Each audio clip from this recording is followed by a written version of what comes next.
நம்ம தளபதி விஜய் அண்ணா பார்த்தீங்கன்னா கெட்ட வார்த்தை பேசியிருப்பாரு. அந்த கெட்ட வார்த்தை ஏன்டா பேசினாரு அப்படிங்கிற அளவுக்கு பார்த்தீங்கன்னா டிஎம்கே கட்சிக்காரங்க கொண்டு போயிருப்பாங்க. ஆனால் அவங்க இதுலேயே பார்த்தீங்கன்னா ஒருத்தர் ரொம்ப மோசமான தரங்கெட்டு வார்த்தை பேசிட்டு இருக்காரு. என்ன பேசிட்டு இருக்காரு, ஏன் பேசுறாங்கிறத வாங்க வீடியோக்குள்ள போய் பார்க்கலாம். அதாவது பார்த்தீங்கன்னா நான் ஒரு வீடியோ ப்ளே பண்ணுறேன். அந்த வீடியோவில் பாருங்கள், ஒரு கிரியேட்டர் ஒரு வீடியோ போஸ்ட் பண்ணியிருக்காரு. அந்த வீடியோவில் அவர் இதுவரையும் போட்ட வீடியோலையும் டக்குன்னு வார்த்தை விட்டதே கிடையாது. நான் இந்த வீடியோவில் பார்த்தீங்கன்னா வார்த்தை விட்டுருக்காரு. அந்த அளவுக்கு டிஎம்கேல கட்சியில் இருக்க ஒருத்தர் பார்த்தீங்கன்னா பேசியிருக்காரு. என்ன பேசியிருக்காங்கன்னு நீங்களே ஒரு பணத்தையும் விடியறதுக்குள்ள போஸ்ட்மார்ட்டம் பண்ணிட்டீங்களா? அது எப்படி? அம்மால போய் கேள்றா, அது எப்படி? விஜய் கேட்குறேன், திரிசாவை நாங்கள் எதனா பண்ணிட்டோம்? பாதுகாப்பாக அடிங்க. எங்கள் வீட்டுக்காரை விட விஜய் தான் எனக்கு பிடிக்கும். போ பையனூர் பங்களாக்கு போ, பெரிய வீடு தான், நிறைய ரூம் இருக்குது, படுத்துக்க. நாங்களா வேணாண்ணா நேரம் கீழ்ச்சி தொங்க விடல. நான் எங்கள் ஆத்தாளுக்கே பிறக்கலங்க, ஒரிஜினலாக சொல்கிறேன். சிவாஜி கிருஷ்ணமூர்த்தி திமுக கட்சி ஒரு பெண்ணை எந்த அளவுக்கு பாக்குறாங்க, எப்படி அவங்க கண்ணோட்டத்துல ஒரு பெண்ணை பாக்குறாங்க அப்படிங்கறதுக்கு இவன் ஒரு ஆகச்சிறந்த எடுத்துக்காட்டு. 41 உடலை எப்படி ஓவர் நைட்ல போஸ்ட்மார்ட்டம் பண்ணீங்க அப்படிங்கறது இவன் யாருகிட்ட கேட்க சொல்றான் அப்படின்னு பாருங்க.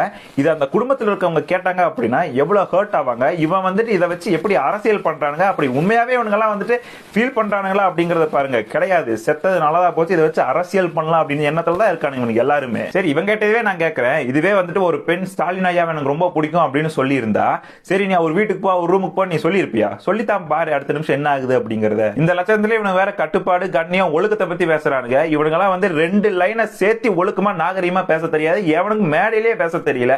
இதுல எப்படி வந்துட்டு ஒரு பெண்ணுக்கு பாதுகாப்பு கொடுப்பாங்க அப்படின்னு நினைக்கிறீங்க? இவங்க ஆட்சியில இவங்களே இப்படித்தான் பேசிட்டு இருக்காங்க. இப்போ நான் முக்கியமா கேட்கணும்னு நினைக்கிறது, மேடம் கனிமொழி அந்த கட்சியில தான் இருக்கீங்களா? முதல்ல இவங்க எல்லாம் பாக்குறீங்களா, இவங்க என்ன பேசுறாங்க அப்படிங்கறதெல்லாம்? நீங்களும் ஒரு பெண் தானே, இவனுங்க எந்த மாதிரி பெண்ணை பேசுறாங்க அப்படின்னு உங்களுக்கு கேக்குதல்ல? கண்டிப்பா உங்களுக்கு கேட்காமலாம் இருந்திருக்காது. நீங்க என்ன நடவடிக்கை எடுக்க போறீங்க இவன் மேல? இவனை மாதிரி ஆளுகளை வச்சுதான் நீங்க கட்சி நடத்தணும் அப்படின்னு நினைக்கிறீங்களா? இவனை ஃபேமஸ் பண்ணி விட்டதே, இவனை வந்து தூக்கி விட்டதே சோசியல் மீடியா தான். அந்த ஒரு வார்த்தை சொல்லிட்டான், பயங்கரமா அவனை ட்ரெண்ட் பண்ணிட்டீங்களா? அதனாலதான் எங்க போனாலும் அவன் அப்படி பேசுறான். இவன் இந்த அளவுக்கு பேசுறதுக்கு அந்த மெயின் ரீசன் சோசியல் மீடியாவும் தான். இவன் பேசுறது வந்து என்கரேஜ் பண்ணி இவனை மீம் டெம்ப்ளேட் ஆக்கி இவனை வந்துட்டு பிளாஸ்ட் பண்ணி விட்டானுங்க. இப்ப எங்க போனாலும் இவன் இதை பத்தி தான் பேசிக்கிட்டு இருக்கான். அந்த ஒரு வார்த்தையை வச்சு இவன் அரசியல் ஓட்டிக்கிட்டு இருக்கான். எல்லா மேடையிலும் இப்படிதான் பேசிக்கிட்டு இருக்கான். இந்த லட்சத்துல இவனை டிவிக்கே வேற சொல்றானுங்க, அவனுக்கு தற்கொலை, இவனுக்கு இப்படி, அவனுக்கு அப்படின்னு சொல்லிட்டு. இவனுங்கெல்லாம் பிஹெச்டி படிச்சுட்டு வந்த மாதிரி முதல்ல உங்க ஒழுங்கா கழுவுங்க, அதுக்கப்புறம் அடுத்தவங்க. என்ன கோவம்னா நம்ம மக்கள் மேலே கோவம். ஏன்னா நான் தன்னோட அம்மா அப்பா தங்கச்சி யாரை திட்டினாலும் அந்த வீடியோ நாங்கள் வைரல் ஆக்குவோம் அப்படின்னு ஒரு கும்பல் சுற்றி இருக்கு இல்லையா? அந்த கும்பல் மேலேயும் எனக்கு ஒரு கடுப்பு, சரியான கடுப்பாக இருக்குது. ஏன்னா இந்த விஷயத்தையும் நீங்கள் வந்து ட்ரெண்ட் பண்ணுறீங்க. நீங்கள் ட்ரெண்ட் பண்ணனால தான் அவன் மேடைக்கு ஏறி வார்த்தை பேசிகிட்டு இருக்கான்.